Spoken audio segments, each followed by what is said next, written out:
friends, welcome to another edition of Beavertown Outdoors. I'm John. I'm out here at the now once again snowy, beautiful Beavertown compound. And today I want to show you a new tool that we've got for snow removal here in the at the compound, and tell you all about it. So, as you might know, for a lot of years now, I've used a pull-type meteor snowblower. I've done a couple videos on those. If you go back and watch some of those videos, which I hope you will, one of the issues I've had with snow blowing is debris causing me to break shear bolts. That happens quite often, and it's not that it costs a lot. It's an aggravation. Plus, from hearing from some others, it's it's not good on the machine, which you could figure, right? You put enough force on something to break a 3/8 bolt, basically, or a 5/16 bolt, whatever the big shear bolt was. Eventually it's going to do some damage. And I actually heard from somebody that recently that broke the gearbox on theirs because whatever reason, whatever they hit that time, it didn't break the shear bolt. And it's been from what I've heard, it's been a costly and time-consuming repair. So I kind of hope to avoid that. It's been magnified. There's always been debris issues, right? I have a gravel driveway. We're out in the middle of the woods.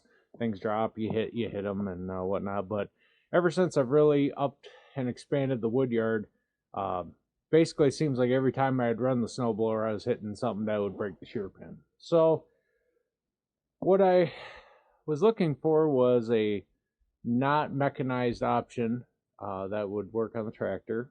And there's lots of them out there, right? You could just use the loader bucket itself, or get a material bucket and move a lot of snow that way. And there's times where actually I've had to use in the past the bucket just to move piles of snow or ice that parts have been frozen, and so that's an option. And they do make hydraulic snow plows that can even angle and do all the fun things just like one on a truck does, and you run them on a third function to do angling and that, and those aren't bad. Again, as we know, the Branson doesn't have a third function, so at least not yet, and so that's not really a good option for me. What's a popular option, I'm sure you've seen lots of videos on if you own a tractor or thinking about a tractor and thinking about snow, is a snow pusher. So what I've done is I actually picked up from our friends at United Truck Sales up in Gladwin. Need anything for a tractor, give them a call. But I picked up a 72-inch Storm snow pusher. Those of you that aren't familiar with a snow pusher, it's literally a gigantic box. Sometimes people call them a snow box. But it goes on the front in place of your loader bucket. Comes in different widths. And basically what it is, it's a flat blade, it's a snow plow, but then it's boxed in on the sides and on the top to keep you to kind of manage those windrows, right? So you can, especially, you make your first passes with a plow of any kind, you're going to leave what's called a windrow. The little lines of piled snow, basically what shuts off the from the front. There's only so much capacity you start pushing before, snow is, for the most part, in most cases, a loose material that's going to just overflow. And so you end up with those. And then you end up in this constant fight back and forth. I can remember when I'd plow with either the back blade on the tractor, or back when I had a snow plow for a lawn tractor or quad. You're constantly doing this. You're going over it multiple times just trying to get those windrows to go away. So you have you have the snow gone. What this allows you to do is you make those passes, you do your primary cleanup, and you're still left with windrows if you've gotten a lot of snow, or if you push snow for a long distance, you'll eventually start getting those. But when you go back, you're really only going back usually one time, because if you line those up in the middle, it's all going to kind of pile up and collect, and then be collected in the side boxes. So, and you can push that off, and you're good to go. Another nice thing about these, a lot of your snow pushers, some don't, They have this top edge. They have this edge up here for back dragging, which is really good. If you've ever done any plowing, you can only you got to have a solution to get snow away from, say, your garage doors and different areas that you can't get behind it, right? You can't always be behind and push forward. You end up dropping the blade down and back dragging. It works good it works okay on a plow. This seems to work better because basically this gives you the effect like the box does of collecting it. You back drag, you pull it back, and then you can just change your position, come behind it, push it away. So that's what we got. And this is actually a fairly inexpensive option compared to others. For example, the Meteor snowblower. When I bought that, I think it went for almost $4,000, and that was just for a 60-inch. And last I heard, I think they're up towards almost $6,000 now. So I mean, everything's gone up, right? We all know that. We don't need to go any further than that. So, and again, I don't know how much a hydraulic snowplow is. Those are in the, those got to be $3,000-$4,000 or more, depending on what size you get. For this 72-inch snow pusher, this cost me, I want to say right around the 1,500 mark, a little more, a little less, something like that. And I'm not gonna don't take this as the gospel on prices right now, because I don't know when you're gonna watch this, and prices can change, right? Price of steel and everything else goes up, down, and sideways. So, but for the cost, it's definitely a significant cost savings from most all the other options.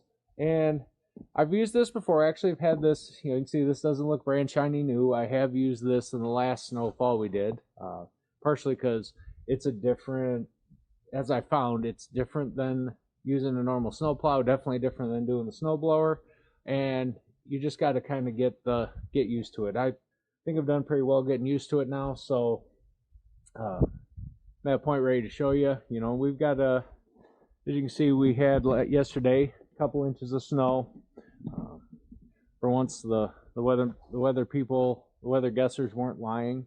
We did get a decent snowfall. We got measurable snowfall. I mean, if you're not from around northern Michigan, mid and northern Michigan, we get a significant snowfall to us gets towards that foot or more mark. But those haven't been the norm lately. I think we only had like one or two in the last couple of years that were at that level. So, but there's a good couple inches, three inches or so on the ground. That's enough to make it worth bringing this out and running it. So that said, I'm gonna get the Branson fired back up, and we're gonna do some snow moving, and I'll show you how it works.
guys got a lot done with that, with the snow pusher. Does a good job. There are some trade-offs though. You know, one of them I'm gonna show here. So one of the trade-offs is with the snow blower. I mean, you can still grind up a little loose gravel in that. But this, what I've found with the snow pusher is even no matter how you adjust it, unless you adjust it up to the point that it won't clear enough snow to make it not slippery when you know, you get a thaw and then a refreeze, is you will find if you have areas that are not flat, you will find them, and they will, unless the ground is frozen completely like a rock. And even then, I don't know how well it do, is they will become flat. This will scrape dirt flat. It is a flat blade, so there is that. But like I said, there's trade-offs to everything. It's good, bad, no matter what solution you use. I do know Storm and the other makers of these do make ones with rubber edges. I don't know how well those would work. I've never had a plow with a rubber edge and tried to use on this. I know a lot of the primary for that is to not damage a asphalt or gravel, asphalt or concrete driveway. But you know, you could see where it might not scrape up so bad on on gravel, dirt, things like that. I don't know how effective it would be. You know, like I said, there is adjustment. The blade down here at the bottom is adjustable, and you can raise the height of it up so that the skids are running, but the blades, you know, whatever, an inch up, 2 inches off the ground, whatnot. You know, that pretty much, especially with my driveway needs a lot of work. It's getting on in years. It's been plowed and whatever, not so many times, and then I've had everything from a concrete truck to several log trucks now go on it, and it's time for that to get replaced, and probably be bringing you guys some footage of that in the spring, summer, something like that. Probably have a professional do that. I mean, I do have the tractor. I can do some basic grading on it, but it's time for somebody who knows what they're doing to replace it. So, but yeah, so I'm pleased with this overall. The biggest thing is I went through all that you guys seen. Didn't have to stop, replace the shear pin. That's awesome. Like I said, you are running a dozer blade.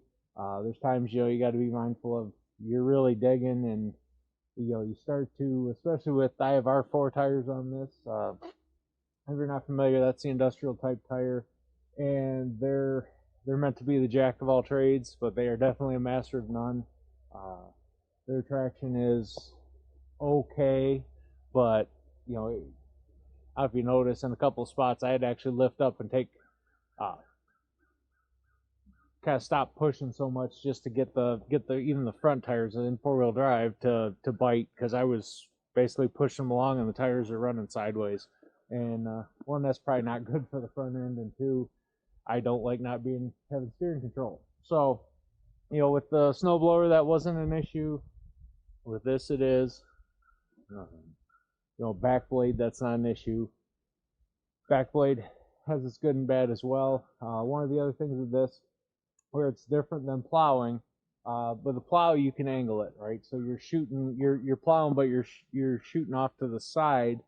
You can't do that with this. You are taking a swath of snow and you're pushing. The only time it comes off the sides is once the box is full and it goes off to the sides. That tends to be, in any kind of snow that's heavy at all, that's, that contributes to the somewhat difficulty of, steering. And our driveway's curved, so it's kind of hard to make that curve, but you can do it. So again, good and bad with everything. I think the good thus far is outweighing the bad on it. So again, for the price, for someone who doesn't have the money to put it into the snowblower or a hydraulic plow, This is a good option. So yeah, if you're in our area, like I always say, I'm not that I paid for this and not sponsored by them. They're just good friends, good people we do business with. United Truck Sales. You can pick yourself up one of these. You can pick up. Can't get a Branson tractor anymore. You can get a TYM from them. Or actually now they're a Coyote dealer. So if you're looking for one of those orange tractors that isn't a Kubota, you can check them out too. So that's gonna do it, guys. I do got more to do, but I think we're gonna call that for a video. So if you like what you saw, please like and subscribe. I really appreciate everyone who subscribes. Again, we're new to the YouTube Partner Program. We still got to get to that 1,000 subscriber threshold. So, if you're a regular viewer or this stuff interests you, hey, do me a solid and hit that subscribe button. I'd really appreciate it. But until next time, everybody, take care of each other. Be good, stay safe, and I'm out.